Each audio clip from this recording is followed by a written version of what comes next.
வந்து விடிந்தும் விடியாத காலை பொழுதாக விளைந்த கலை அன்னமே. நதியில் விளையாடி கொடியின் தலை சீவி நடந்த இளம் தென்றலே.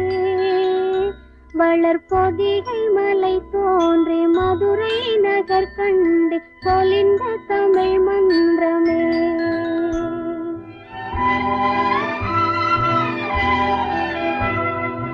மலர்ந்து மலராத பாதி மலர் போல வளரும் விழி வண்ணமே. வந்து விடிந்தும் விடியாத காலை பொழுதாக விளைந்த கலை அன்னமே. நதியில்